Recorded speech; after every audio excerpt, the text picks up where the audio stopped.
नमस्कार दोस्तों, कलयुग के चमत्कार संतों की वाणी में आप सबका स्वागत है। दोस्तों, आज की वीडियो हम सुनेंगे महर्षि अष्टावक्र जी के बारे में, जिन्होंने अष्टावक्र गीता भी लिखी थी, जो कि वेदांत का महत्वपूर्ण ग्रंथ है। लेकिन वीडियो को सुनने से पहले आप सबसे ये प्रार्थना है कि मेरी वीडियो को, चैनल को सब्सक्राइब कर लें और वीडियो को लाइक करना बिल्कुल ना भूलें। आप वीडियो तो देखते हैं, सुनते हैं, लेकिन लाइक करना भूल जाते हैं। तो आइए सुनते हैं। अष्टावक्र अद्वैत वेदांत के महत्वपूर्ण ग्रंथ अष्टावक्र गीता के ऋषि हैं।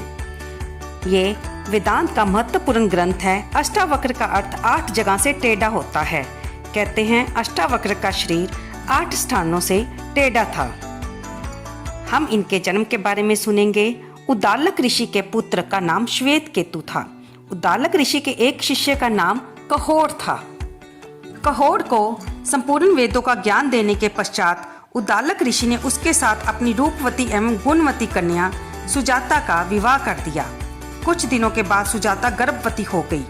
एक दिन कहोड़ वेद पाठ कर रहे थे तो गर्भ के भीतर से बालक ने कहा कि पिताजी, आप वेद का गलत पाठ कर रहे हैं। ये सुनते ही कहोड़ क्रोधित होकर बोले कि तू गर्भ से ही मेरा अपमान कर रहा है, इसलिए तू 8 स्थानों से वक्र हो जा, यानी टेढ़ा हो जाएगा। हठात एक दिन कहोड़ राजा जनक के दरबार में जा पहुंचे। वहां बंदी से शास्त्रार्थ में उनकी हार हो गई और हार हो जाने के फलस्वरूप उन्हें जल में डुबो दिया गया। इस घटना के बाद अष्टावक्र का जन्म हुआ। पिता के ना होने के कारण वह अपने नाना उद्दालक को अपना पिता और अपने मामा श्वेत केतु को अपना भाई समझता था। एक दिन जब वह उद्दालक की गोद में बैठा था तो श्वेत केतु ने उसे अपने पिता की गोद से खींचते हुए कहा, हट जा तू जहाँ से, ये तेरे पिता की गोद नहीं है। अष्टावक्र को ये बात अच्छी नहीं लगी।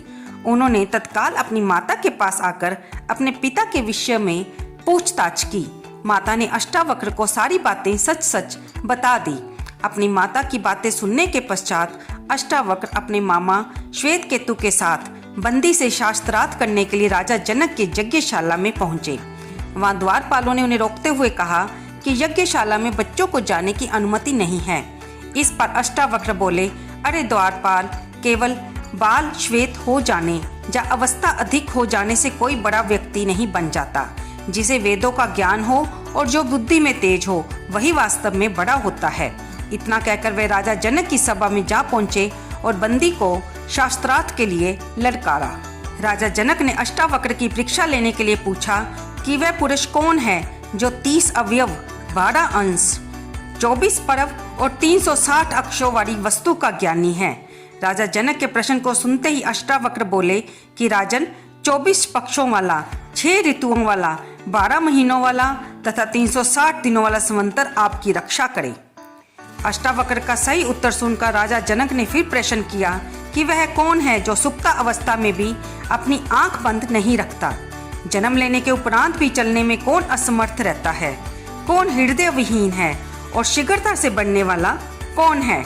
अष्टावक्र ने उत्तर दिया, हे जनक, सुप्ता अवस्था में मछली अपनी आंखें बंद नहीं रखती। जन्म लेने के उपरांत भी अंडा चल नहीं सकता। पत्थर हृदयहीन होता है और वेग से बढ़ने वाली नदी होती है। अष्टावक्र के उत्तरों को सुनकर राजा जनक प्रसन्न हो गए और उन्हें बंदी के साथ शास्त्रार्थ करने की अनुमति प्रदान कर दी। बंदी ने अष्टावक्र से कहा कि एक सूरज सारे संसार को प्रकाशित करता है। देवराज इंद्र एक ही वीर हैं तथा यमराज भी एक हैं। अष्टावक्र बोले, इंद्र और अग्निदेव 2 देवता हैं। नारद तथा पर्वत 2 देव ऋषि हैं। अश्विनी कुमार भी 2 ही हैं। रथ के 2 पहिए होते हैं और पति पत्नी 2 सहचर होते हैं। बंदी ने कहा, संसार 3 प्रकार से जन्म धारण करता है। कर्मों का प्रतिपादन 3 वेद करते हैं। तीनों कालों में यज्ञ होता है तथा 3 लोक और 3 ज्योतियां हैं। अष्टावक्र बोले, आश्रम 4 हैं, वर्ण 4 हैं, दिशाएं 4 हैं और ओंकार, आकार, ऊकार तथा मकार, ये वाणी के प्रकार भी 4 हैं। बंदी ने कहा कि यज्ञ 5 प्रकार के होते हैं। यज्ञ की अग्नि 5 हैं, ज्ञानेंद्रियां 5 हैं, 5 दिशाओं में अप्सराएं 5 हैं, पवित्र नदियां 5 हैं तथा पंक्ति छंद में 5 पद होते हैं। अष्टावक्र बोले कि दक्षिणा में 6 गौएं देना उत्तम है। ऋतुएं 6 होती हैं, मन सहित इंद्रियां 6 हैं, कृतिकाएं 6 होती हैं और साधक भी 6 ही होते हैं। बंदी ने कहा, पालतू पशु 7 उत्तम होते हैं और वन्य पशु भी 7 ही। 7 उत्तम छंद हैं, सप्तऋषि 7 हैं और वीणा में तार भी 7 ही होते हैं। अष्टावक्र बोले कि 8 वसु हैं तथा यज्ञ के संतंभक कौन भी 8 होते हैं। बंदी ने कहा, पितृयज्ञ में समिधा 9 छोड़ी जाती हैं, प्रकृति 9 प्रकार की होती है तथा व्रहिति छंद में अक्षर भी 9 ही होते हैं। अष्टावक्र बोले, दिशाएं 10 हैं, तत्वज्ञ 10 होते हैं, बच्चा 10 माह में होता है और दहाई में भी 10 ही होता है। बंदी ने कहा कि 11 रुद्र हैं, यज्ञ में 11 स्तंभ होते हैं और पशुओं की 11 इंद्रियां होती हैं।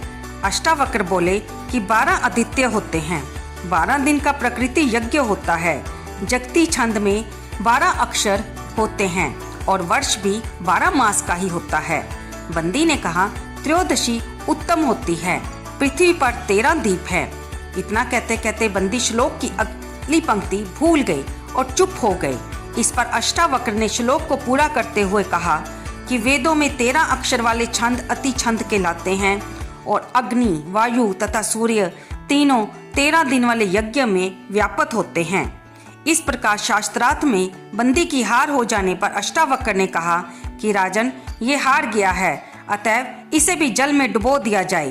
तब बंदी बोला, हे महाराज, मैं वरुण का पुत्र हूँ और मैंने सारे हारे हुए ब्राह्मणों को अपने पिता के पास भेज दिया है। मैं अभी उन सबको आपके समक्ष उपस्थित करता हूँ। बंदी के इतना कहते ही बंदी से शास्त्रार्थ में हार जाने के पश्चात जल में डुबोए गए सारे ब्राह्मण जनक की सभा में आ गए, जिनमें अष्टावक्र के पिता कहोर भी थे। अष्टावक्र ने अपने पिता के चरण स्पर्श किए। तब कहोर ने प्रसन्न होकर कहा कि पुत्र, तुम जाकर समंगा नदी में स्नान करो, उसके प्रभाव से तुम मेरे शाप से मुक्त हो जाओगे। तब अष्टावक्र ने इस स्थान में आकर समंगा नदी में स्नान किया और उनके सारे वक्र अंग ठीक हो गए, यानी कि सीधे हो गए। तो देखा दोस्तों, हमारी सनातन संस्कृति कितनी धन्य है। आपको ये जानकारी कैसी लगी? कृपया इसे लाइक करें, शेयर करें और कमेंट बॉक्स में जय विष्णु भगवान लिखना या जय गुरुदेव लिखना ना भूलें। अष्टावक्र की गीता के बारे में भी आपने सुना होगा, जो कि अपने आप में ही अद्भुत रचना है। इसके बारे में भी हम किसी न किसी वीडियो में आपको बताएंगे।